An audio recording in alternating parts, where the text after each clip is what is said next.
Hello and welcome to the release spotlight of the new SAWS connector feature version 1.18.0. In this video, we are going to have a look at the major changes of this free update and how to use them. As always, this video supports YouTube chapters, allowing you to conveniently move to any point of interest. So let's get started. The Timeline app. With the ever-rising complexity of a content surf system, we saw the growing need of an overview of what is happening on it. That's why we introduced the new Timeline app, allowing you to keep an overview over product changes, active job runs, connector exports, and many more operations. It even predicts planned runs in the future. The Timeline app can be opened from almost everywhere and even added to the Content Surf dashboard, where its displays are fully configurable and adjustable to your liking. The multi-product number search. When handed an Excel list of product numbers, it can be a hassle to search each of them in the product list. So we added a multi-product number search in the filter bar, into which the list of product numbers can be copied directly from an Excel file. The search then retrieves the products with the exact product numbers in the attribute defined in the connector settings and displays them like a normally searched list. The context export and parameters. The context exports that can be started via the context menu in the PIM, the OpenSearch and other instances now have a new look and feel to support a better overview of the progress and the display of the new context parameters. Context parameters allow you to build adjustable and interactive exports of your own. For example, if you want to be able to choose the DAM image export preset once you start the export, you can turn it into a context parameter, so you will be prompted for it every time you open the context export. Additionally to custom-made parameters, every setting of the job can now be overwritten via this system, including the file name of the exported file. And for convenience, job parameters and therefore context parameters can directly be inserted by predefined placeholders with the name job, followed by the name of the parameter.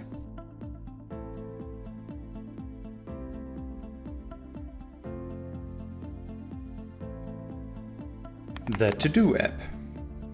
We've introduced a new app to the connector suite, allowing you to list, filter and edit connector to-dos created by your exports. It can be added to the Content Surf dashboard and allows you to directly export the products to who the to-dos belong.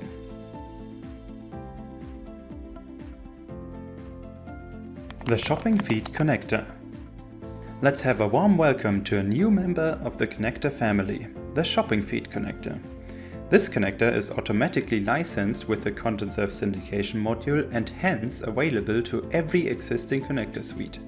It allows you to create exports to Shoppingfeed with the same flexibility and performance our connectors are known for, since it makes use of our proven station, job and data map structure. Important: the station user security. For security reasons, we have introduced that all stations must be limited to user groups. This ensures that new stations and jobs are not automatically visible to all end users under certain circumstances. The user groups can be found in the Content Surf settings and can be set globally for each connector. The multi-processing system. The multi-processing and package handling of the connector jobs have been reworked. A new watcher process has been added to the select number of parallel processes, which monitors the export processes and distributes the packages among them. On the technical side, the processing queue and the data packages have been moved from the file system to the Content Surf database. This improves the query of the next packages to process and ensures that the housekeeping of the file system does not interfere with export packages. Additionally, a new pre-installed active job was added, which automatically resumes jobs if they crash but have a continuable queue. The Datafeed Web API. With this update, the connector suite has been extended with several new Web API endpoints. Among them are new endpoints to control job exports and retrieve their result files. You can find out more about them and how they work in our wiki. The display of selected format macros. To be able to see a selected format macro without having to enter the configuration first, each macro can now be chosen directly as a format in the data map.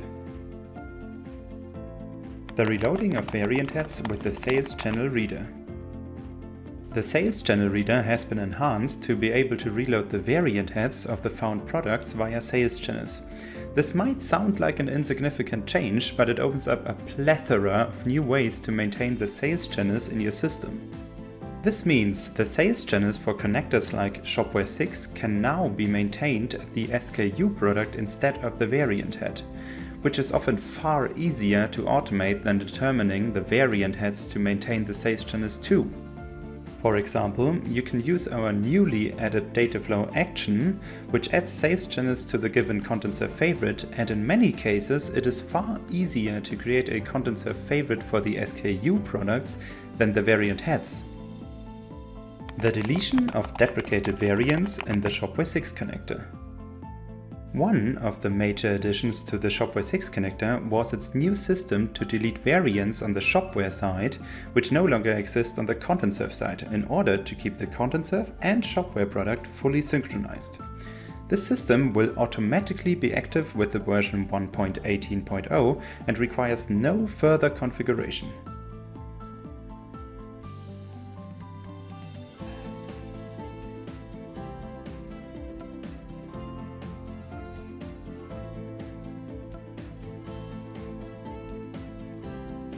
These were only some of the many new features of the version 1.18.0. All SAWS connectors are being actively worked on, and we are dedicated to delivering flexible and future-proof solutions in upcoming updates. Until then, your SAWS development team.